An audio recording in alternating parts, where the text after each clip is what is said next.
السلام عليكم ورحمة الله وبركاته. أنا بوسي من قناة أكلات مطبخ بوسي. النهاردة هنعمل مع بعض طريقة عمل الفراخ الزنجر. أول حاجة هنعمل التتبيلة بتاعتها، وهي فنجان من اللبن، فنجان اللي هو فنجان القهوة، أو يعني نص كوباية لبن، وعليها فنجان زيه من المية. حابين تحطوا لبن بس زي ما تحبوا، حابين تحطوا مية بس برضو زي ما تحبوا.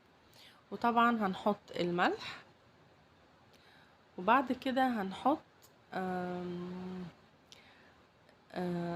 يعني نص معلقة كبيرة من البابريكا،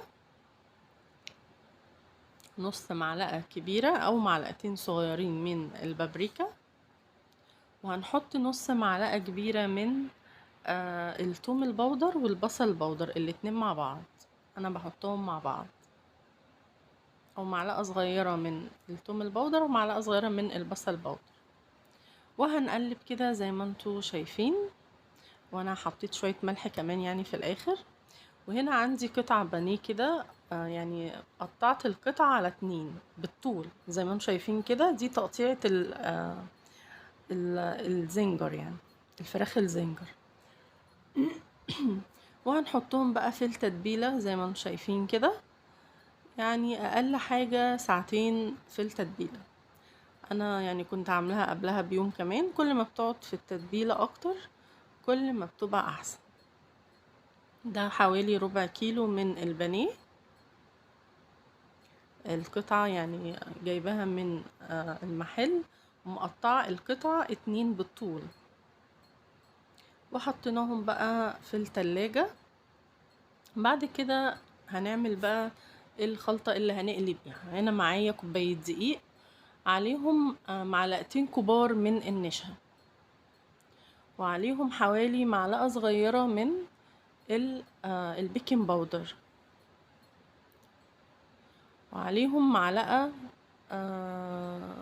معلقتين صغيرين من الثوم البودر والبصل البودر، وطبعا الملح. وبعد كده حطيت ربع معلقة صغيرة من البابريكا. وهنقلب بقى الخليط ده كله. وبعد كده جبنا بقى البانيه اللي احنا متبلينه او الفراخ. هنطلع بقى الفراخ من التتبيلة، وهنخلي المية بتاعت التتبيلة دي هي اللي هنعمل بيها الفراخ. هنحط الاول في الدقيق، وبعد كده هنحطها في مية التتبيلة، وبعد كده هنعملها بالدقيق تاني، هي مرتين بس. وهنقعد بقى نعملها يعني ننطرها كده علشان الكرمشة بتاعت الفراخ هي اللي هتعمل القرمشة يعني. هنحطها مرتين، هنعملها اول مرة في الدقيق، بعد كده في مية التتبيلة، وبعد كده في الدقيق تاني، بعد كده في مية التتبيلة زي ما انتم شايفين كده. وهنحطها تاني، وبعد كده برضو اخر حاجة في الدقيق، علشان الغلاف اللي بره ده هو اللي هيعمل القرمشة بتاعت الفراخ الزنجر. ونقعد ننطر فيها كده. شايفين الكرمشة دي هي اللي هتخليها ناجحة. بعد كده هنجيب زيت غزير، عشان كمية الزيت ما تبقاش كتيرة. هنحطها في حلة صغيرة ونقلي فيها على نار الاول. هنحطها على نار عالية، علشان لو حطيناها على نار قليلة او نار واطية والزيت ما يكونش سخن، الغلاف اللي بره ده كله هيقع. لازم ينزل على نار عالية بالظبط، يعني نص دقيقة، وهنوطي عليه على نار متوسطة علشان الفراخ تستوي من جوه وتبقى مقرمشة من بره.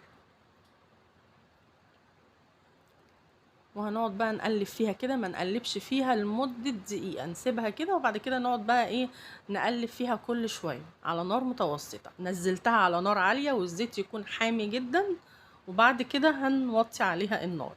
زي بقى ما انتوا شايفين ما شاء الله الغلاف ما نزلش منه خالص اللي بره، وفي نفس الوقت مستوية ومقرمشة جدا جدا من بره. اظن يعني شكلها باين. بعد كده عليت النار ونزلت الطاسة التانية على نار عالية برضو. لازم تنزل على نار عالية، علشان لو الزيت مش حامي الغلاف هيقع من الفراخ.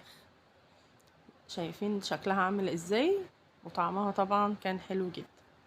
وهنقعد نقلب فيها كده، نقف قدامها. هي مش بتاخد وقت لان هي قطع بانيه ما فيهاش عظم. ونفس الطريقة على فكرة للفراخ الكريسبي عملتها قبل كده، بس بقى الفراخ الكريسبي علشان تستوي طبعا عشان فيها عظم وكده بنغطيها. ان شاء الله نبقى نعملها مع بعض تاني. زي ما انتم شايفين بقى كده. انا هنا بقى ايه، بعد ما عملتها قلت اعملها في الكريب. اشتريت كريب جاهز، ما كانش في وقت ان اعمله يعني. وحطيت الفراخ بقى كده في الكريب. ممكن نعملها في عيش سوري. وحطيت جبنة موتزاريلا ومايونيز وكاتشب طبعا. حابين بقى تعملوها زي ما بتتباع في المحلات، اللي هي في عيش كايزر او عيش فينو زي ما تحبوا، بس انا حبيت اعملها في كريب. وهنلفها اللفة دي. حابين بقى تعملوها اللفة المثلثة، انا سهلتها عليكم وعملتها لكم اللفة اللي هي الرول دي، سهلة جدا. ويعني بتبقى سلسة شوية في السوا علشان ما تتبهدلش منكم يعني. وحطيت برضو الكاتشب مايونيز وشوية بقى جبنة موتزاريلا حلوين كده علشان هي اللي هتعمل الطعم الحلو مع الكريم. لفة بسيطة وسهلة وما فيهاش اي حاجة خالص. بعد كده جبت طاسة سخنة وحطيت فيها شوية زيت، مش كتير يعني. وحطيت بعد كده الكريب على نار هادية، وقعدت بقى ادوس عليه قوي علشان تبقى كده الكريبايه يعني ماسكه في بعضيها، ما اجيش امسكها الاقيها بقى ايه بتقع من ايدي. نقعد نضغط عليها. بصوا شايفين الكريبايه بقت حته واحده ازاي علشان ضغطت عليها. تضغطي عليها باي حاجه، اي مثلا ممكن صينيه اصغر من الصينيه اللي بتعملي فيها. لو عندك الاله اللي انا ماسكاها دي اللي هي زي اللي انتوا شايفينها دي، مش عارفه اسمها ايه، بتقعدي تضغطي عليها بيها على الكريبايه يعني. زي ما انتم شايفين كده. نقعد بقى ندوس كده لغايه ما نعمل الكميه كلها وتحمر من الناحيتين. شايفين؟ بصوا ما قلبتها بقى كده تحسوا ان هي ماسكه في بعض نتيجه ان انا ضغطت عليها، وعلشان كمان الجبنه الموتزاريلا تسيح من جوه وتبقى النار هاديه، لان لو النار عاليه هتحمر بسرعه، وفي نفس الوقت هتلاقوا الجبنه من جوه مسحتش وزي ما هي. فلازم تبقى النار هاديه علشان النار توصل للجبنة وتسيح. زي ما انتوا بقى شايفين كده. نقعد نضغط عليها مقرمشة كده من بره، بخبط لكم عليها يعني، بس طبعا الصوت مش موجود. مقرمشة كده من بره ومن جوه طرية وحلوة جدا علشان على نار هادية. شايفين بقى الكريباية قطعة واحدة كده ازاي تمسكيها ما يقعش منها اي حاجة. واللفة دي حلوة بصراحة، بحبها كمان، بفضلها احسن من اللفة اللي هي المثلثة بتاعت المحلات. زي ما انتم شايفين بقى كده. انا عملت الكمية وكل كمية كنت بطلعها. وبعد بقى ايه ما طلعناها كده وهي لسه سخنة، هي بصراحة ما بتتاكلش الا سخنة. بصوا حتة واحدة ازاي، هي كانت سخنة جدا وكانت صعبة كمان ان انا اقطعها. والجبنة سايحة من جوه بقى، وعايزة اقول لكم ان كان طعمها تحفة جدا جدا. شايفين الجبنة سايحة ازاي علشان ضغطت عليها وموطية النار عليها. اعملوها بنفس الطريقة هتعجبكم جدا. والفراخ طبعا كان طعمها حلو. وطبعا اهم حاجة لو عجبتكم الوصفة ما تنسوش اللايك والاشتراك. والسلام عليكم ورحمة الله وبركاته.